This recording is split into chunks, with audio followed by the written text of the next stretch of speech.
le CSA a adressé une mise en garde à la chaîne D8 pour des commentaires désobligeants à l'égard d'un petit danseur de l'Opéra de Paris dans l'émission « Touche pas à mon poste » de Cyril Hanouna. Une émission à laquelle il avait déjà reproché de s'être moqué de personnes handicapées. Lors d'une visite de la ministre de la Culture, Fleur Pellerin, à l'école de danse de l'Opéra de Paris, les parents d'un jeune danseur avaient autorisé que des images de leur fils soient prises pour une émission destinée à Canal. Une image prise lors de cette visite, diffusée sur le blog de la ministre, a été reprise non pas sur Canal mais sur D8, dans l'émission « Touche pas à mon poste », le 3 septembre, avec un gros plan sur une partie de l'anatomie du jeune homme pour s'en moquer, écrit ce mardi 15 décembre sur son site. De l'audiovisuel, saisi par le directeur adjoint de l'Opéra de Paris. L'animateur Cyril Hanouna, ainsi que plusieurs chroniqueurs de l'émission, avaient tenu des propos moqueurs et humiliants vis-à-vis de l'élève non flouté et donc aisément identifiable, souligne le Conseil supérieur de l'audiovisuel. La chaîne n'avait pas obtenu non plus d'une autorisation parentale. Une première mise en demeure en septembre.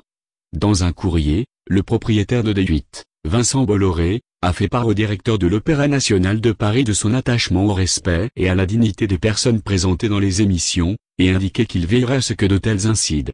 Le Conseil a tout de même mis en garde la chaîne D8 contre le renouvellement de tels manquements, un préalable à une mise en demeure puis à une éventuelle sanction. Sollicité par l'AFP, D8 n'avait pas réagi ce mardi à la mi-journée.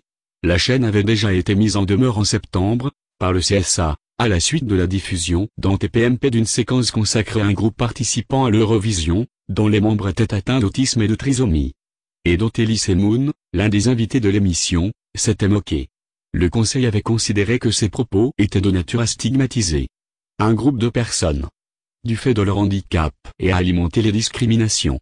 Il avait souligné que l'animateur de l'émission n'était pas intervenu pour dénoncer, modérer ou reformuler ces propos qui ont provoqué l'hilarité chez les personnes présentes sur le plateau, ce qui caractérise un défaut de maîtrise de l'antenne.